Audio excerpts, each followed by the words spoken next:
Umthandeni mangalo uvezela abantu ukuthi uyindoda ethandazayo futhi uNkulunkulu uyamazi. Ubehleze kusho lokho ukuthi uNkulunkulu uyamazi kodwa abantu bayibonele ngawabo ngesikhathi eposta ividiyo enkundleni zokuxhumana. Ubese juma abantu ngeindaba ezimnandi zokuthi uzokwenza indumezulu yomcimbi wokuvala unyaka. Akashongo ukuthi lo mcimbi usawuplena, uthe uzomemezela i-date maduze okusho ukuthi umcimbi kade wahlelwa.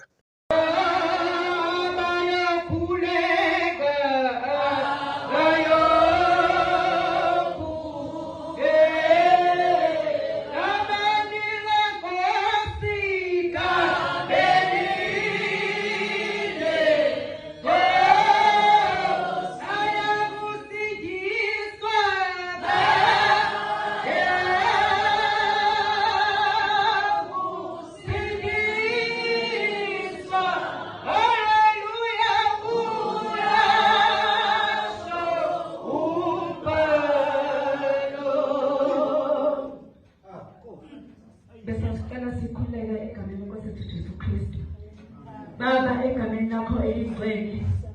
siyabonga sinabade wezulu usigcinile uNkulunkulu namandla osukwini lanamhlanje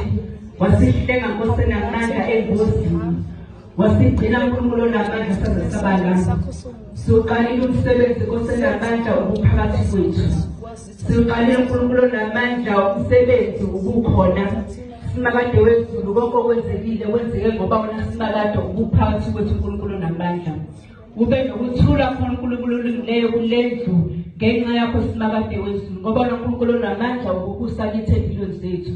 siyakumemeza namanje uNkulunkulu olungileyo simemeza amandla akho uNkulunkulu olungileyo ezulu simemeza umusa wakho uthando lwakho Jehova lukusekithi ngekhathi zonke sihlenge uNkulunkulu namandla sihlenge ngekhathi zonke koselithemba kuthi noma sekufika isikhathi sokuthi sihlukane uNkulunkulu namandla ume njalo koselithemba mana njalo umoya ongcwele mana njalo ingilosi yezulu uNkulunkulu namandla siyakumemeza uNkulunkulu olungileyo siyakumema impilo zethu ube isibane uNkulunkulu namandla siyabonga Nkosi ethemba usuku sibonga amandla akho Jehova sibonga uthando siphelona Nkosi namandla ukuba uNkulunkulu olungileyo singenalo uthando Nkosi elithemba lakho uNkulunkulu olungileyo ngaba sikhonana namanje Nkosi elithemba yiba nathi Jehova uhlale empilweni zethu uhlale kukho wonke uNkulunkulu olungileyo ingqondo zomlilo sohamba nazo uhlale uNkulunkulu olungileyo kuyo yonke imizamo uNkulunkulu elithemba enziwa yiqha uNkulunkulu olungileyo konke ukuthi Jehova akwenzayo Nkosi elithemba kubonakaliswe lonke uNkulunkulu olungileyo yiba nayo Jehova umenze Nkosi amabe isibani uNkulunkulu olungileyo emhlabeni wonke jikelele simemeza amazwi akho uNkulunkulu olungileyo nezilapha igcwele thumela ingilosi